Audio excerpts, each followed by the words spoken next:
I pretended to be unconscious in the hospital just to hear what my family really thought about me. It started 3 days after my motorcycle accident. The doctor said I was lucky to be alive, cracked ribs, concussion, broken leg, but I was healing faster than expected. By day 3, I was fully awake, but something made me keep my eyes closed when I heard footsteps approaching. My older brother Camden entered first. "Still out cold," he said to someone behind him. "Good," came my mother's voice. Maybe this will finally teach her a lesson. My heart stopped. What lesson? I mean, riding that death trap at 25? Mom continued. She's always been reckless. Remember when she dropped out of law school? To become a paramedic, Camden corrected. Which, let's be honest, was probably smart. She never had the brains for law anyway. I lay there, perfectly still, as my family dissected my life choices like I was already dead. The worst part is the money, Mom sighed. Do you know how much this hospital stay is costing? And she has that bare bones insurance from her ambulance job. We could always just... Camden's voice dropped lower. Don't even say it, Mom hissed. I'm just saying, if she doesn't wake up, the life insurance would... Stop. Mom's voice was sharp. Someone might hear you. My blood turned to ice. They were discussing my life insurance, while I was lying right there.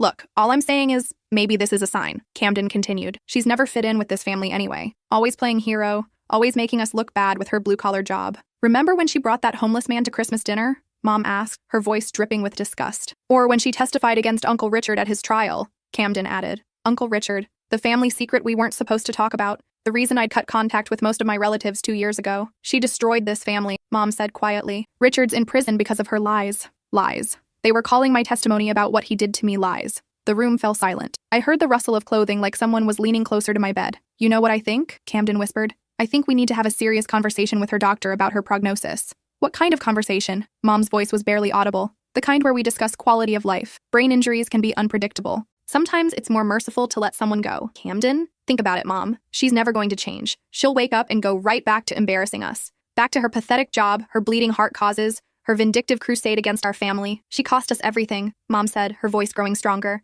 The country club membership, the charity board positions. Do you know how humiliating it was when the Weatherbys asked me to step down? Because of her lies about Richard, Camden agreed. One troubled girl's fantasy destroyed a good man's reputation. Fantasy. 15 years of abuse was a fantasy to them. If she doesn't wake up, Camden continued slowly, the insurance money would solve a lot of problems. We could pay off the house, maybe take that European trip you've been wanting. How much is the policy worth? Mom asked. $200,000. Plus there might be a settlement from the motorcycle company. Faulty brakes, remember? My stomach churned. The brakes weren't faulty. I'd hit black ice. We'd have to be careful, Mom said. Make sure everything looks natural. Of course. Grief-stricken family making the difficult decision to let their daughter go peacefully. When should we talk to the doctor? Soon, before she shows more signs of improvement. I heard footsteps moving closer to my bed again. Look at her, Camden said, his voice cold. 25 years old, and this is what she has to show for it. No husband, no real career, no money. She's a disappointment. I had such hopes for her, Mom sighed. Law school, a proper marriage, grandchildren. Instead, she chose to throw it all away.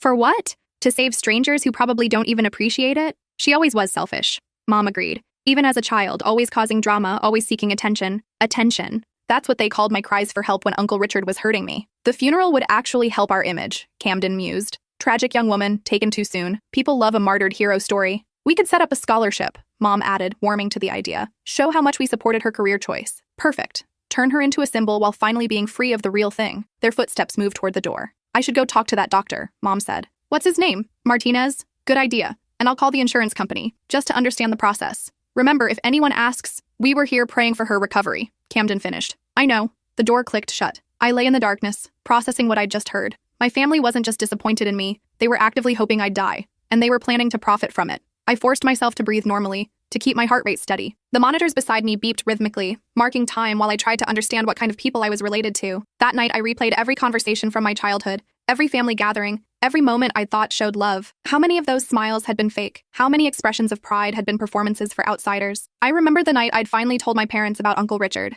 I was 22, home from college for Christmas break. I'd spent 4 years in therapy, building the courage to speak. When I finally said the words, told them what he'd done to me from age 7 to 18, their first response wasn't concern for me. It was concern for the family reputation. Are you sure you remember this correctly? Mom had asked. You were so young. Children sometimes misinterpret adult affection, Dad had added. They'd spent that entire conversation trying to convince me I was wrong, that Uncle Richard was a good man who'd been nothing but kind to me. When I insisted, when I showed them the journal I'd kept documenting every incident, they'd accused me of having an overactive imagination. You always were dramatic, Mom had said, making up stories to get attention, but I hadn't made it up. And 2 years later, when Uncle Richard was caught abusing my cousin Layla, they couldn't deny it anymore. The physical evidence was undeniable. The medical reports were conclusive. Yet somehow, even then, I remained the villain in their story. The next morning brought more visitors. My cousin Bridget arrived with her husband Trevor, both dressed in expensive clothes that screamed success and superiority. "Any change?" Bridget asked, settling into the chair beside my bed like she was attending a social event. "None," Mom replied, her voice heavy with manufactured grief. "The doctors say it could go either way."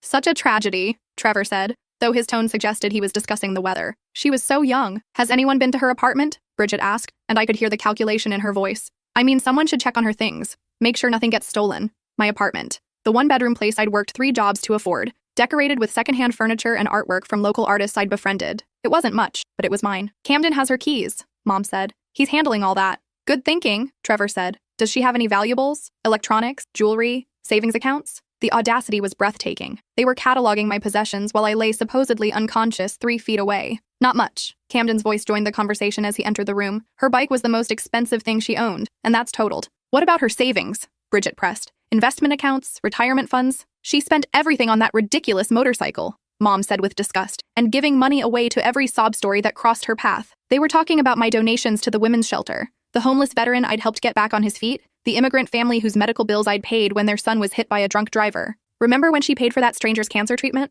Bridget laughed, a sound devoid of warmth. "Thousands of dollars to someone she'd met exactly once." "Or when she gave her entire Christmas bonus to that animal rescue," Camden added, shaking his head like my generosity was a mental illness. "At least she had good life insurance," Trevor said, steering the conversation back to finances. "That shows some planning ahead." "The EMT union required it," Camden explained, though I doubt she understood what it meant for her beneficiaries. "Who are the beneficiaries?" Bridget asked, trying to sound casual but failing miserably. "Mom and I are listed as co-beneficiaries," Camden said. "She set it up when she started the job, back when she still considered us family, before I'd testified against Uncle Richard, before I'd learned that truth was less important to them than reputation." "That's fortunate," Trevor said, the word hitting me like a physical blow. "At least something good can come from this tragedy." Fortunate. My potential death was fortunate to them. They stayed for another hour, their conversation drifting between fake concern for my condition and very real interest in my financial situation. They discussed funeral arrangements, memorial services, and how to present my life story in the most flattering light possible. For them, not once did anyone mention missing me. No one shared a fond memory. No one expressed hope for my recovery. They talked about me like I was already dead, like I was a problem finally being solved.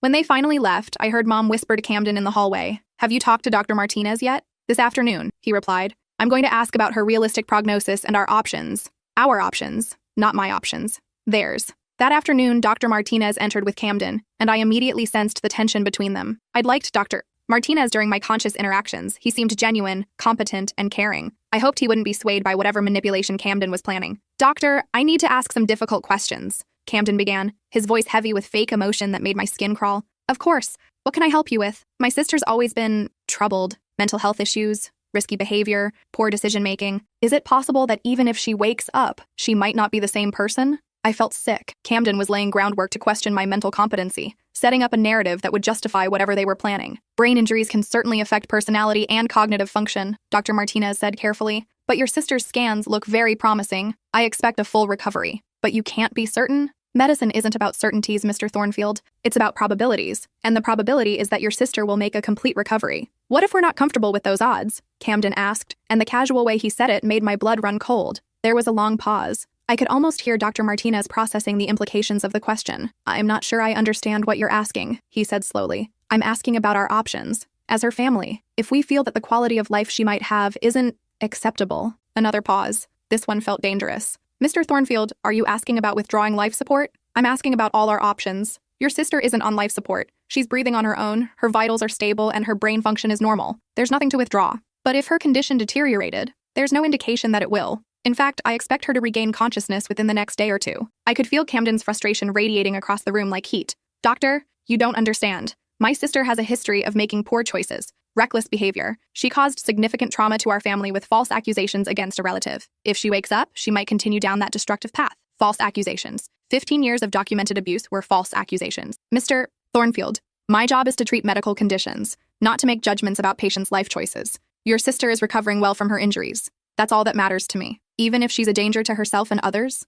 Has she been declared mentally incompetent by a court? No, but then she has the same rights as any adult patient. I'm going to check on her now. I'll ask you to step outside." Camden's footsteps retreated reluctantly, and I could hear his anger in the heavy way his shoes hit the floor. Dr. Martinez approached my bed, and I felt safer with him there. "Your vitals are excellent," he said, making notes on his chart. "Heart rate, blood pressure, brain activity. Everything looks normal for someone in your condition. He leaned closer and lowered his voice to barely above a whisper. I know you can hear me. Your brother's questions were inappropriate, and I want you to know that no one will make medical decisions for you without your consent. When you're ready to wake up, just open your eyes. My heart rate spiked on the monitor, betraying my consciousness. That's what I thought, he said quietly. Take your time. I'll be here when you're ready. He left, and I lay there processing what had just happened. Dr. Martinez knew I was conscious. He was protecting me. But for how long? And what would Camden do when he realized his plan wasn't working? That evening brought a parade of family members I hadn't seen since Uncle Richard's trial. They'd all cut contact with me after the conviction, choosing to side with an abuser rather than admit they'd failed to protect a child. My Aunt Dolores arrived first,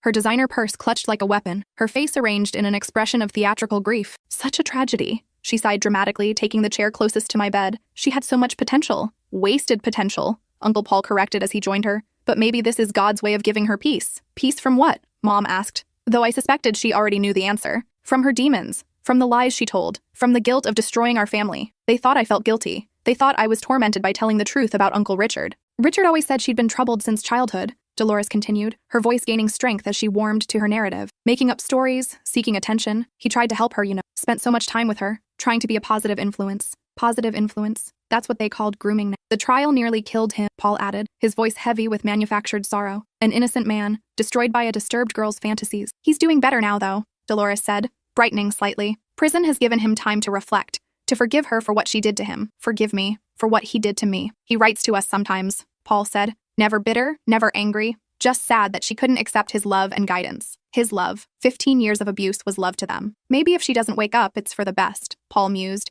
his voice taking on a philosophical tone. She can't cause any more damage. And Richard could finally have peace, Dolores agreed. Poor man has suffered enough. They stayed for 2 hours, taking turns sharing their revisionist history of my relationship with Uncle Richard. In their version, he was a misunderstood saint who'd tried to help a troubled child. I was a vindictive liar who destroyed an innocent man out of spite. The most disturbing part was how convinced they seemed of their own story. It wasn't deliberate deception. They'd genuinely rewritten history in their minds to avoid confronting their own failure to protect me. When they finally left, I heard Paul tell Camden in the hallway, if you need character witnesses about her mental state, we're happy to help. Character witnesses. They were building a case against my competency. The next day brought my father. I hadn't seen him since the trial, where he'd sat in the back row with his arms crossed, stone-faced throughout my testimony. When the guilty verdict was read, he'd walked out without acknowledging me. Now he sat beside my bed, and for a moment, just a moment, I hoped he might be different from the others. Maybe time had given him perspective. Maybe he'd realized what Uncle Richard had really done to me. I don't know if you can hear me, he said quietly, his voice rough with what sounded like genuine emotion.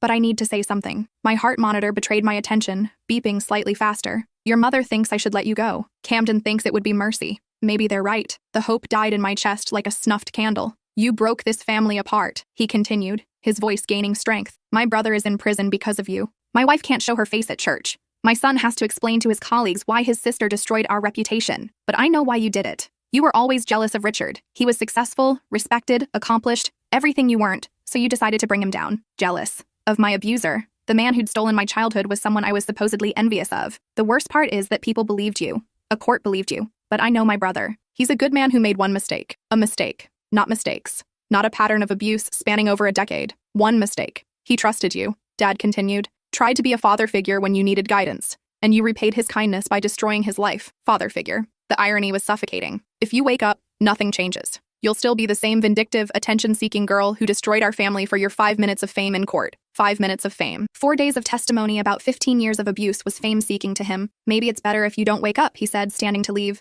Maybe everyone would be happier. He paused at the door, then returned to my bedside. I've already signed the papers Camden prepared. If your condition deteriorates, we won't keep you alive artificially. It's what's best for everyone. Papers. They'd prepared legal documents to ensure my death. I should hate you for what you did to Richard, he said, his voice dropping to a whisper. But you're still my daughter, so I'll just hope you find peace. After he left, I lay there trying to process the depth of their betrayal. My own father, the man who was supposed to protect me, had chosen my abuser over me. Not only did he refuse to believe what Uncle Richard had done, he was actively facilitating my death. The realization hit me like a physical blow. I was completely alone. Every person who was supposed to love me unconditionally had conditions, and I'd failed to meet them by refusing to be silent about my abuse. That night, a new voice entered my room. Female, professional, with the crisp confidence of someone accustomed to handling delicate situations. Mrs. Thornfield, I'm attorney Patricia Walsh. You called about your daughter's situation? An attorney. They'd hired legal counsel to help them kill me. Yes, Mom replied, settling into the visitor's chair. We need to understand our options regarding our daughter's care.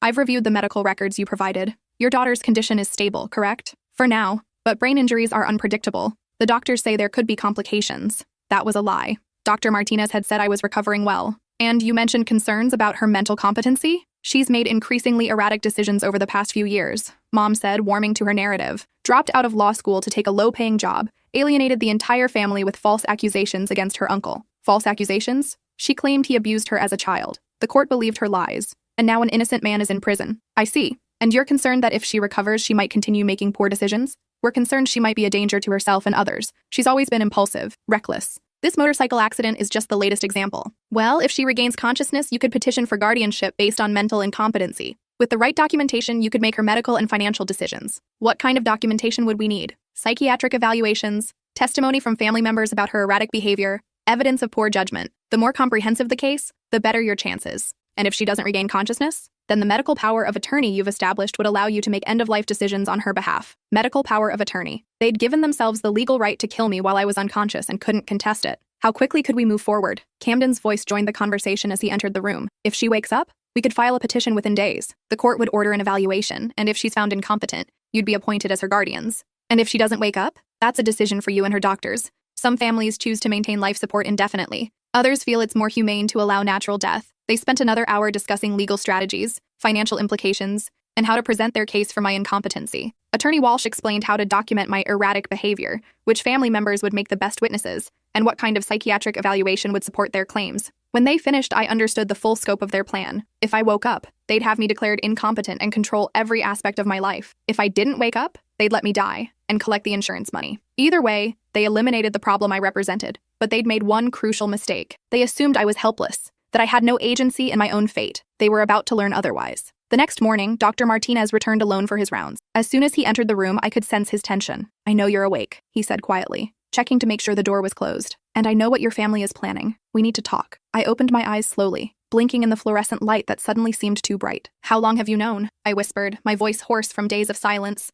"Since yesterday. Your heart rate spikes every time they say something disturbing. Your brain scans show normal activity patterns. You're physically capable of consciousness." I struggled to sit up, my body stiff and weak from days of lying motionless. "They're trying to kill me," I said, the words feeling surreal even as I spoke them. "I know. And legally, they might be able to do it. They've filed paperwork establishing medical power of attorney. How is that possible? I never gave them that authority. They claimed you were incapacitated and had no advance directives. Without anyone to contest it, the court granted their emergency petition. But I'm conscious now. Yes, but they could argue that your brain injury has affected your judgment. With the right psychiatric evaluation and family testimony, they could have you declared incompetent. So what are my options?" Dr. Martinez pulled a chair close to my bed, his expression grave, limited, but not non-existent. "Tell me about this uncle they mentioned, the one in prison." So I told him everything. About Uncle Richard moving in with us when I was 7, after his messy divorce left him temporarily homeless. About how my parents welcomed him with open arms, grateful for the help with childcare while they worked long hours building their careers. About how his help quickly turned into something much darker. "It started as games," I said, the words feeling like broken glass in my throat. "Special games that were our secret." He said I was mature for my age,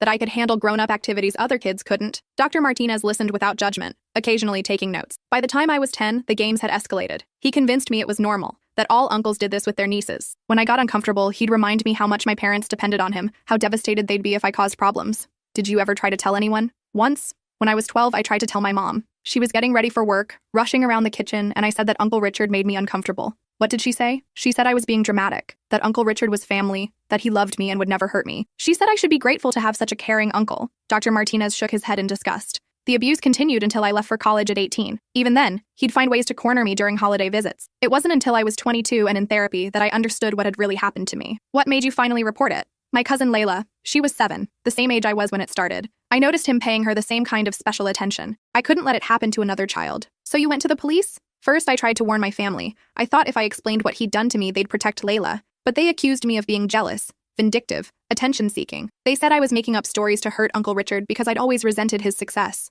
That must have been devastating." "It was. But I couldn't let Layla suffer what I'd suffered. So I went to the police alone." "And they believed you?" "Eventually. The detective was experienced with sexual abuse cases. She knew what to look for, what questions to ask. When they examined Layla, they found evidence that confirmed my worst fears. He was already abusing her. Yes, for months. And there were others. Girls from his neighborhood, his ex-wife's daughter from her first marriage. The investigation uncovered a pattern going back 20 years. Dr. Martinez was quiet for a long moment, processing the information. "Your family still doesn't believe you?" "They believe what's convenient. Admitting he's guilty would mean admitting they failed to protect me. It's easier to believe I'm lying." "What do you want to do now?" "I want to disappear. I want them to think I died. That's complicated and illegal. More illegal than conspiracy to commit murder? Point taken. But faking a death involves falsifying medical records, insurance fraud, potential federal charges. What if we don't fake it? What if we just let them make their choice? Dr. Martinez raised an eyebrow. I don't follow. They want to withdraw life support, right? What if we give them the opportunity? What if I have a medical emergency that requires life support, and then they make the decision to let me die?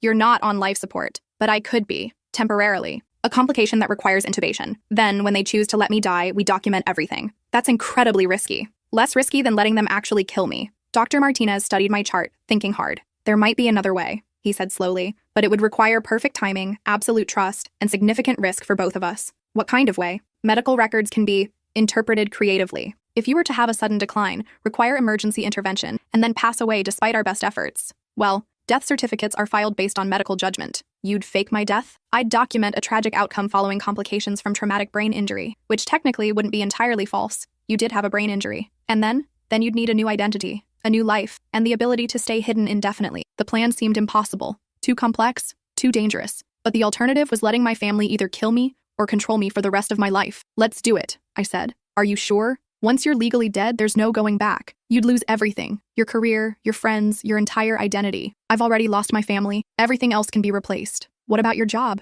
Your colleagues? They'll remember me as someone who died too young. That's better than living as someone who was never really alive. Dr. Martinez spent the next hour outlining the details. He'd document a sudden deterioration in my condition requiring emergency life support. My family would be called in to make the decision about continuing care. When they chose to let me die, he'd document my passing and arrange for my body to be transferred to a specific funeral home with connections to witness protection services. This will end my career if we're caught, he warned. The medical board would revoke my license. I could face criminal charges. Why are you willing to risk it? Because I've seen what families like yours do to survivors. Because I took an oath to do no harm, and letting them kill you would violate that oath. And because sometimes the system fails people who deserve better. What do you need from me? Complete trust. When the time comes, you'll need to stop breathing on your own. You'll need to let the machines show cardiac arrest while staying conscious enough to hear what they say. How long will I need to hold my breath? Not long, maybe 30 seconds. But it has to be convincing. What if something goes wrong? Then we improvise. But I'll be monitoring everything. I won't let anything happen to you. 2 days later, Dr. Martinez called my family with urgent news. I'd taken a sudden turn for the worse.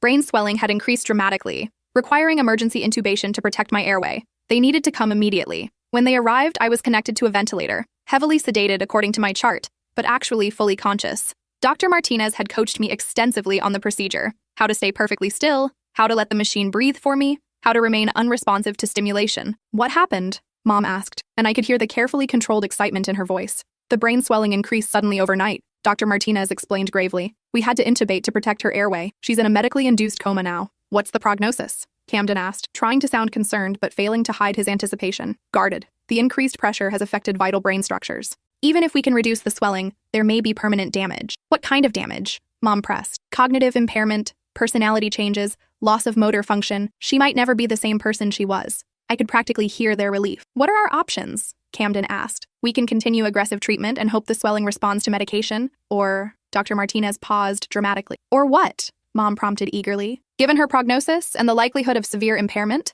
some families choose to withdraw life support and allow natural death to occur. Is that what you'd recommend? Camden asked. I can't make that decision for you. I can only provide information about her likely outcomes and respect whatever choice you make as her family. They asked to speak privately. Through my closed eyelids, I could sense them huddling together near the window, whispering urgent consultations about my fate. Doctor, Mom said finally, returning to my bedside, we've made our decision, and that is, we want to withdraw life support. It's what she would want. She always said she wouldn't want to live if she couldn't be independent. I'd never said any such thing, but I wasn't surprised they'd invent a conversation that justified their choice. She wouldn't want to be a burden, Camden added. This is the merciful thing to do. Merciful. Murdering me was merciful. Are you certain? Dr. Martinez asked. This decision is irreversible. We're certain, Camden said firmly. When can we proceed? I'll need to complete some paperwork, notify the ethics committee, and allow time for any family members who want to say goodbye. Tomorrow morning, we can begin the process. That night, Dr. Martinez came to check on me after the evening shift change. Are you ready for this? He whispered, checking to make sure no one was in the hallway.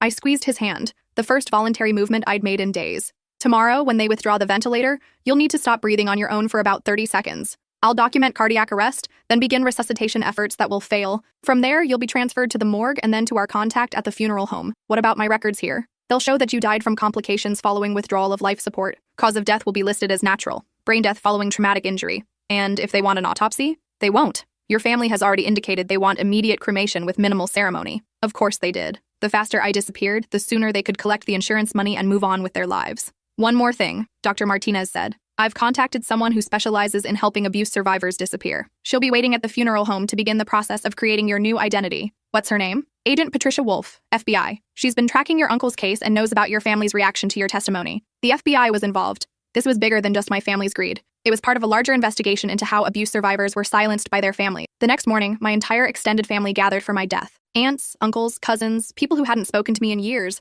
suddenly appeared to witness my final moments. They arranged themselves around my bed like mourners at a wake, their faces carefully composed in expressions of grief that didn't reach their eyes. Dr. Martinez explained the procedure with professional gravity. When life support was withdrawn, my body would either resume natural breathing or cardiovascular function would cease. There was no way to predict which would happen. Before we begin, Mom announced, we'd like to say our goodbyes. One by one, they approached my bed with their hollow words of farewell. We love you. Rest in peace. You'll finally have the peace you've been seeking. Uncle Paul leaned close and whispered, so only I could hear, maybe now Richard can finally forgive you. Aunt Dolores squeezed my hand and said, we know you're sorry for what you did to our family. My father kissed my forehead and murmured, I hope you find whatever you were looking for. Camden was last. He gripped my hand and said loud enough for everyone to hear, we're sorry it had to end this way, but we know this is what you'd want. To be free from the pain you've been carrying. What I'd want. They were killing me for my own good. Are you ready to proceed? Dr. Martinez asked. We're ready, Mom said without hesitation. Dr. Martinez began the process of withdrawing life support.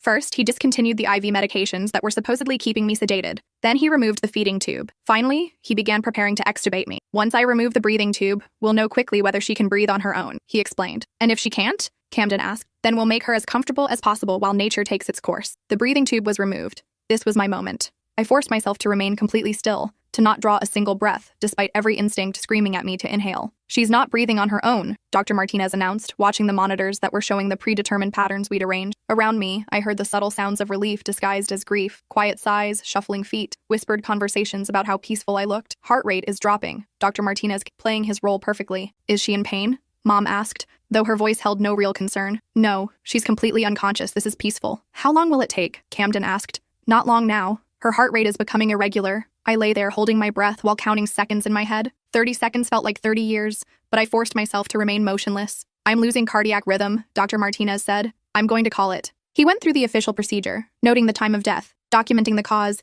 and explaining next steps to my family. We'd like to arrange cremation as quickly as possible, Camden said immediately. She wouldn't want a big funeral. She was always private about these things. Private. They wanted me cremated quickly so there'd be no chance of discovery. I understand, Dr. Martinez said. I'll have her body transferred to Morrison Funeral Home. They can handle all the arrangements discreetly. Morrison Funeral Home, the facility Dr. Martinez had arranged to facilitate my disappearance. For the next hour, I lay perfectly still while my family discussed funeral logistics around my corpse. They planned a small memorial service, chose the cheapest cremation package, and drafted a brief obituary that focused more on their grief than my life. The life insurance company will need a death certificate, Camden mentioned to Dr. Martinez. I'll have that filed within 24 hours, he replied professionally. When they finally left to begin making arrangements, Dr. Martinez waited another hour before approaching my bed. They're gone, he whispered. You can breathe now. I gasped, filling my lungs with air that tasted like freedom and terror in equal measure. How do you feel? Like a ghost, I said, my voice hoarse from the effort of staying silent. How does this work now? In about an hour, the funeral home will send a hearse.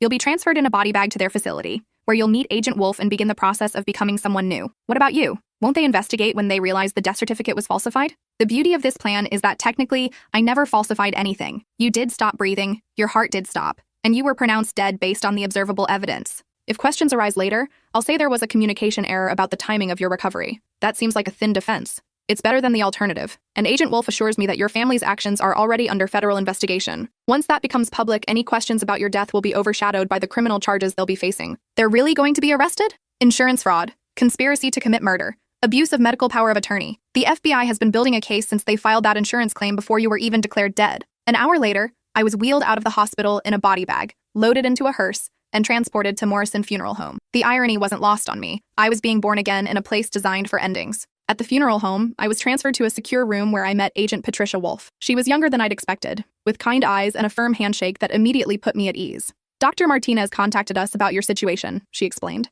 We've been investigating your family's activities since they filed the insurance claim. They filed it before I was actually dead? Camden submitted the paperwork and supporting documentation the same day they made the decision to withdraw life support. That's insurance fraud, conspiracy, and attempted murder. What happens now? Now we build a case while keeping you safe. Your family believes you're dead, which gives us time to gather evidence and prepare for prosecution. Agent Wolf explained that I'd be placed in a form of federal witness protection while they completed their investigation. I'd receive a new identity, complete with social security number, birth certificate, and medical records that documented my recovery from a different accident in a different state. What about my life here, my job, my friends? They'll mourn your loss and remember you fondly. It's not ideal, but it's safer than the alternative. For the next 6 months, I lived in a safe house in Colorado, working with federal prosecutors to build the case against my family. I testified before grand juries, provided detailed accounts of their conversations and plans, and helped establish the timeline of their conspiracy. The FBI had also been recording their phone calls and monitoring their financial activities. Camden had been researching the insurance claim process weeks before my accident. Mom had been consulting with financial advisors about investing a large sum of money. They'd even met with travel agents about that European vacation they'd mentioned. They'd been planning to profit from my death before I was even injured.